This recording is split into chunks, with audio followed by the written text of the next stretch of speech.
Bonjour à toutes et à tous. Juste avant de lancer cet épisode, j'aimerais vous parler de PennyPet, le premier compte bancaire pour financer la vie de son animal. Avoir un chien implique d'être financièrement en capacité d'assurer son bien-être et ce n'est pas toujours chose facile. Gérer les dépenses, épargner pour d'éventuels frais de santé, accéder à un fonds d'urgence en cas d'accident, gagner du cashback sur ses achats ou encore apporter une contribution financière à des associations de protection animale comme In Dog We Trust via un fonds de solidarité, c'est autant d'actions que vous pouvez faire facilement grâce à PennyPet depuis une application et avec une carte bancaire dédiée et sécurisée. Pour toute ouverture de compte, vous pouvez bénéficier d'un montant de bienvenue entre 20 et 200 € en utilisant mon lien de parrainage en barre d'infos de cet épisode en ce moment. Si vous me suivez sur le plan entrepreneurial, vous savez que le sujet de l'éducation financière me tient à cœur. Je suis donc très heureuse de pouvoir vous parler de ce service innovant et vertueux qui est devenu un indispensable pour moi. Un grand merci à PennyPet de soutenir mon travail et de m'aider à vous partager gratuitement toujours plus de contenu pour mieux comprendre le chien et son intégration dans nos vies. Et c'est parti pour l'épisode.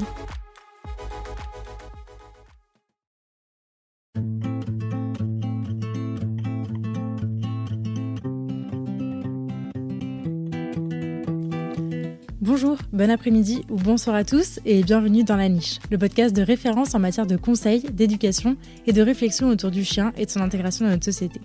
Je suis Claire Jarbou, l'hôte de ce podcast et je suis ravie de vous retrouver aujourd'hui pour un tout nouvel épisode.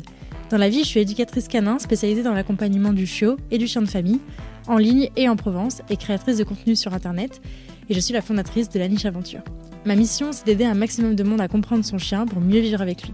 Et je vous retrouve aujourd'hui pour un épisode Mythe ou Réalité, la série dans laquelle je déconstruis les idées reçues sur l'éducation du chiot. Aujourd'hui, je voudrais qu'on parle de l'idée reçue suivante: apprendre les ordres de base, c'est un indispensable quand notre chiot arrive à la maison. Alors le postulat, c'est qu'effectivement, on a l'impression et la sensation d'être assez pressé quand notre chiot arrive, qu'il est tout petit, et on se dit que plus vite il apprendra les bases qu'il doit connaître, plus vite ce sera facile. Alors souvent, on a comme ordre de base, on entend le assis, couché, à ton panier, apprendre le nom, le pas bouger, être calme à la maison en toutes circonstances, ne pas sauter sur les invités par exemple, de ne pas sauter sur sa gamelle, de pouvoir rester tout seul, de marcher en laissant tirer, d'être à l'aise avec les autres chiens, avec son environnement, etc., etc. Ça fait énormément de choses. Donc d'un côté, il y a nos attentes. Le fait qu'il sache faire ça le plus vite possible, comme s'il y avait urgence, comme si après, il apprendrait plus ou il apprendrait un peu moins vite ou un peu moins bien. Alors oui, d'accord, plus vite il présentera ses comportements attendus et plus vite ce sera facile, mais il y a aussi la réalité des mordiments, du besoin d'être avec nous en permanence, la difficulté à traiter certaines émotions et notamment la frustration, et donc les bêtises qu'il nous faut réparer, la capacité de concentration d'un poisson rouge, l'incapacité à se retenir, la découverte pas toujours confortable de sa nouvelle vie, la peur de certaines choses notamment, etc., etc. Notre chiot n'est pas un robot, ni un chien adulte. Il expérimente la vie à son rythme, il apprend à ressentir des émotions, à traiter des informations. Et en même temps qu'il doit réussir à faire tout ça, son corps et son cerveau, qui n'ont que quelques semaines d'existence, sont encore en construction. Et puis il y a un petit point majeur qu'on n'a pas traité là-dedans. Désolée, mais on se connaît pas en fait. Votre chiot vient d'arriver, il a quelques semaines.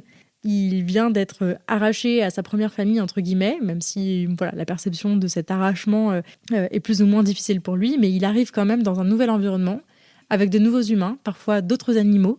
Tout ça lui est complètement étranger, il ne connaît personne, il n'y a de lien créé avec personne, et pour autant, il faudrait déjà qu'il soit capable d'apprendre à faire tout ça.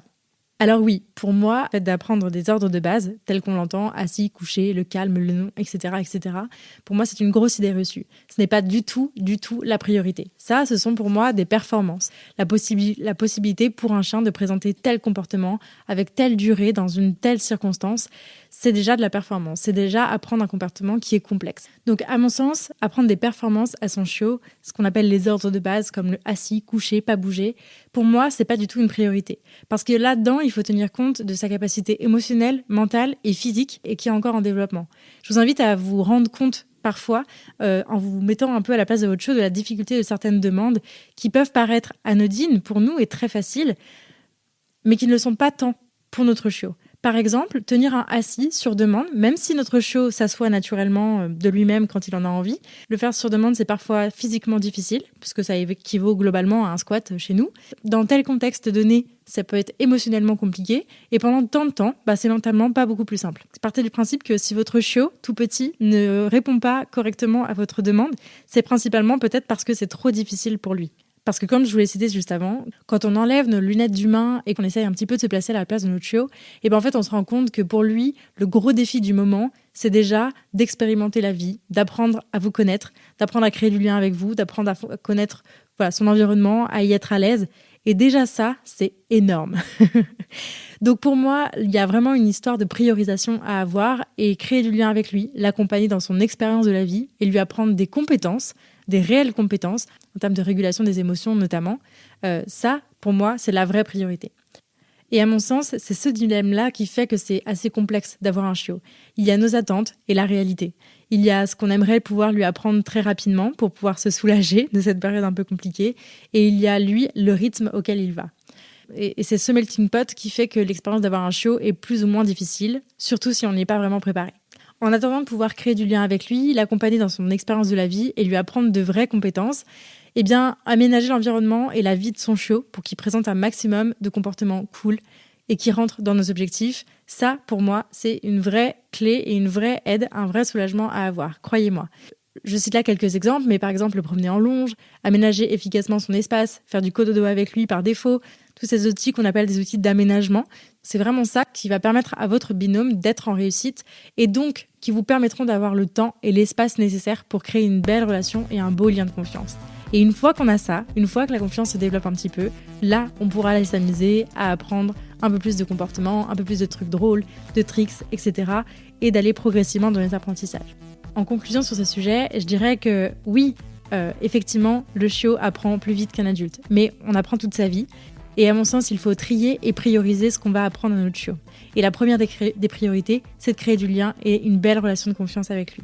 Voilà mon avis sur cette idée reçue. Si vous ne deviez retenir qu'un conseil, c'est peut-être de faire appel à un professionnel parce que les éducateurs canins, globalement, sont là pour vous aider à fixer un plan qui soit personnalisé à la fois en fonction de votre chiot, de son rythme et de ses capacités, et à la fois en fonction de vos besoins. Et toute la plus-value de faire appel à un professionnel là-dedans, c'est vraiment d'être accompagné jour après jour et de manière très individuelle dans la construction de tout ça, pas à pas, pour que tout le monde s'y retrouve. À la fois qu'on puisse respecter le rythme de son chiot et qu'on ne le mette pas trop en difficulté, et à la fois et que vos besoins en apprentissage soient mis en place le plus efficacement possible. Et surtout, l'autre conseil que je peux vous donner, c'est d'accepter que tout ça prend du temps, comme pour faire du bon vin.